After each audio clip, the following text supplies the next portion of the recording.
This is Kavya Sedani, who is an internationally renowned hypnotherapist. Every soul chooses the mother before their birth. In this lifetime, I want to learn forgiveness. अब अगर मुझे forgiveness सीखना है, तो मैं दलाई लामा के घर पे पैदा नहीं होंगी. Then I will be born to a mother who will put me through tremendous trauma. There are three major issues with her theory on soul and all that she talked about it. First, the soul's ability to make decisions. To make a decision, one needs a brain. Since the soul does not possess a brain, how could it possibly decide which womb to enter? Second, her contradictory logic. According to her, the soul chooses the womb of a mother aligned with its lessons. For example, a soul wanting to learn forgiveness would choose a traumatic upbringing. By this logic, she must have been born to a mother who was highly intelligent and deeply spiritual, given that her statements reflect a lack of intelligence and understanding of true spirituality. Ironically, her own philosophy contradicts her intelligence. Third, the wisdom of the Bhagavad Gita.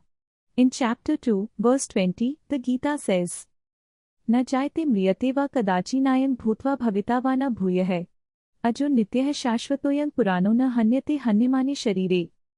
Meaning, the soul is neither born nor does it ever die. It has never come into being, nor will it ever come into being.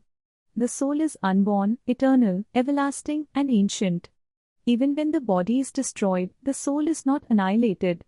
This verse directly contradicts her claim that the soul takes birth or chooses specific conditions.